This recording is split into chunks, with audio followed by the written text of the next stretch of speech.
सावन महीने की कहानी। सोमवार व्रत कथा। हिंदू धर्म के लोगों के लिए सावन महीने का बड़ा महत्व है।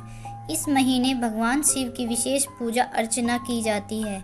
इस महीने पड़ने वाले सोमवार व्रत का भी काफी महत्व माना जाता है। शिव पुराण के अनुसार जो व्यक्ति सावन सोमवार के व्रत रखता है, भगवान शिव उसकी सारी मनोकामनाएं पूर्ण करते हैं। कोई भी उपवास बिना व्रत कथा के अधूरा माना जाता है। यहाँ आप जानेंगे सावन सोमवार की पवित्र कथा। प्राचीन समय की बात है, एक साहूकार था जो भगवान शिव का भक्त था। उसके पास धन धान्य की तो कोई कमी नहीं थी, लेकिन संतान न होने के कारण वो परेशान रहता था और इसी कामना को लेकर शिव जी के मंदिर रोजाना दीपक जलाता था और उनकी भक्ति करता था।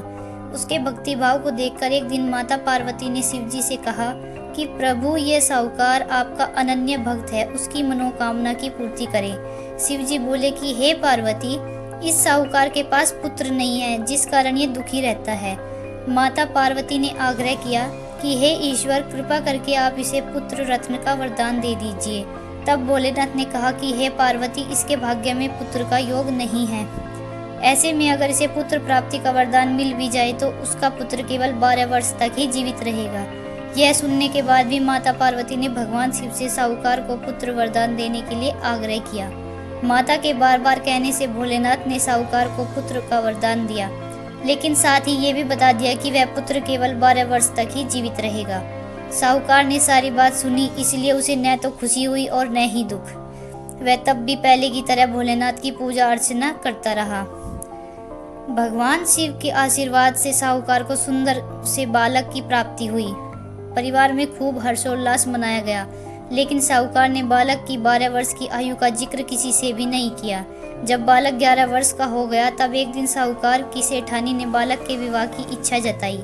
तब साहूकार ने कहा कि वह अभी बालक को पढ़ने के लिए काशी भेजेगा। साहूकार ने बालक के मामा जी को बुलाया और कहा कि इसे काशी पढ़ने के लिए ले जाओ और रास्ते में जहाँ जहाँ रुकना वहाँ यज्ञ करते और ब्राह्मणों को भोजन कराते हुए ही आगे बढ़ना। साहूकार की आज्ञा का पालन करते हुए बालक के मामा ने ऐसा ही किया। मार्ग पर आगे बढ़ते हुए वो दोनों ऐसी जगह पहुँचे जहाँ राजकुमारी का विवाह था। जिससे राजकुमारी का विवाह होना था वह एक आँख से काना था। लड़के के पिता की नज़र अति सुंदर साहूकार के बेटे पर पड़ी तो उनके मन में आया कि क्यों न इसे ही घोड़ी पर बिठाकर शादी का कार्य संपन्न करा लिया जाए। तो उन्होंने साहूकार के बेटे के मामा से बात की और कहा कि इसके बदले में वे अथाह धन देंगे, जिस पर वे राजी हो गए।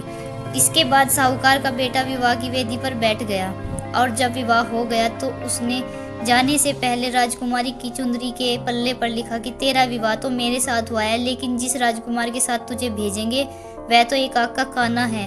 जब राजकुमारी ने अपनी चुंदरी पर लिखा हुआ पाया तो उसने राजकुमार के साथ जाने से मना कर दिया। बारात वापस लौट गई। उधर मामा और भांजे काशी जी पहुंच गए थे। एक दिन जब मामा ने यज्ञ रचा रखा था और भांजा बहुत देर तक बाहर नहीं आया, तब मामा ने अंदर जाकर देखा कि उसके भांजे की तो मृत्यु हो चुकी है। वह बहुत परेशान हो गया, लेकिन सोचा कि अभी रोना पीटना मचाए तो ब्राह्मण चले जाएंगे। उसने यज्ञ का कार्य पूरा किया और फिर भांजे के जाने के दुख में रोने पीटने लगा। उसी समय शिव पार्वती उधर से जा रहे थे, तो माता पार्वती ने शिव जी से पूछा, हे प्रभु, ये कौन रो रहा है? तभी उन्हें इस बात का पता चला कि ये तो साहूकार का पुत्र है, जिसकी उम्र केवल 12 वर्ष ही थी।